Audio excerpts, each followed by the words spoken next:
அஸ்ஸலாமு அலைக்கும் வரஹ்மத்துல்லாஹி வபரகாத்துஹு. அல்லாஹ் அருளாளர் நகராற்ற அன்புடையனுமாகிய அல்லாஹ்வின் திருப்பெயரால் துவங்குகின்றேன். கற்றுக்கொள்வோம், கடைப்பிடிப்போம். தினமொரு தகவல் எண் 832. தலைப்பு பூமி பந்து தொடர் 9. அன்பானவர்களை, கண்ணியத்திற்குரியவர்களை, அல்லாஹ் சுப்ஹானஹு வ தஆலா இந்த வானங்களையும் பூமியையும் படைத்திருக்கின்றானே, இதிலேயே அறிவுடையவர்களுக்கு நிரம்ப அத்தாட்சிகள், ஆதாரங்கள் இருக்கின்றது. அந்த அத்தாட்சிகளை, ஆதாரங்களை உற்று நோக்கினால் தன்னை படைத்தவனை உணர்ந்து அவனை வணங்கி வாழக்கூடியவர்களாகி விடுவார்கள்.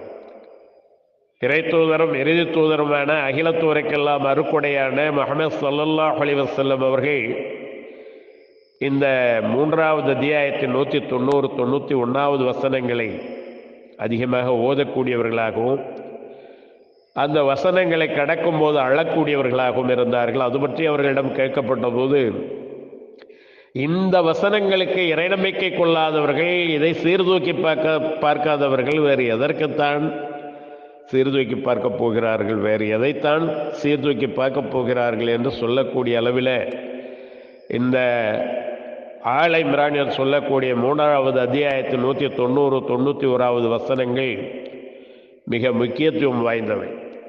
இப்னு அப்பாஸ் ரலியல்லாஹு அன்ஹு அவர்கள் கூறியதாவது, நான் என் சிறிய தாயார் மைமுனா ரலியல்லாஹு அன்ஹா அவர்களின் இல்லத்தில் நபி ஸல்லல்லாஹு அலைஹி வஸல்லம் அவர்களுடன் ஒரு இரவு தங்கினேன்.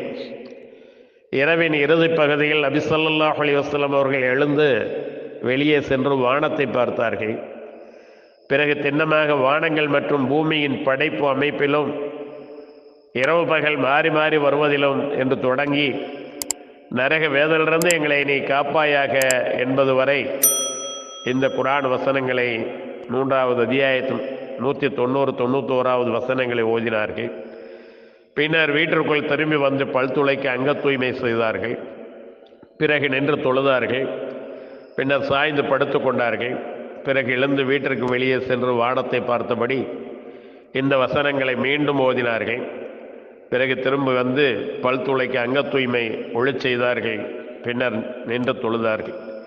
இச்செய்தி சஹீஹ் முஸ்லிமில் 428வது ஹதீஸாக பதிவு செய்யப்பட்டிருக்கிறது.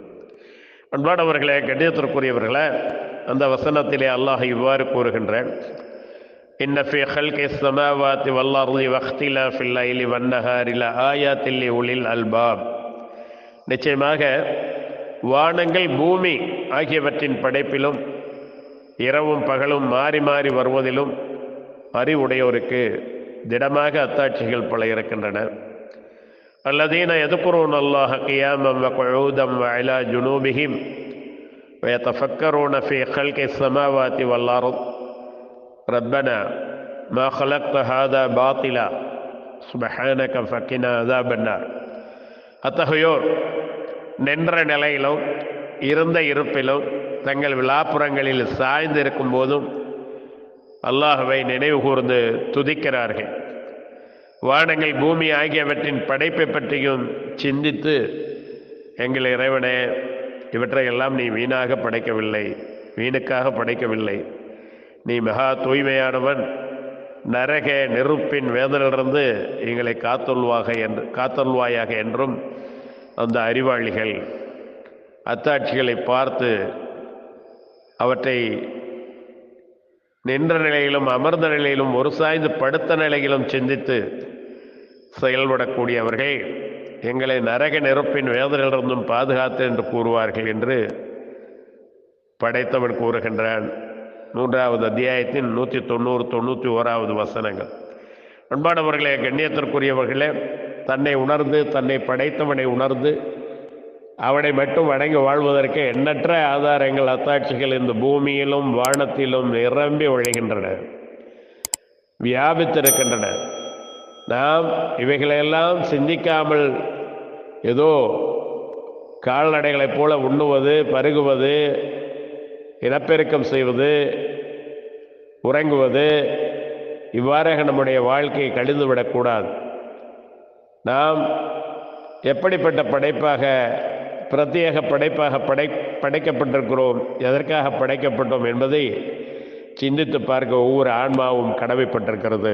இன்னும் வரும் இன்ஷா அல்லாஹ். வாஹிர் தஅவானா அல்ஹம்துலில்லாஹி ரப்பில் ஆலமீன். அஸ்ஸலாமு அலைக்கும் வரஹ்மத்துல்லாஹி வபரகாத்துஹு.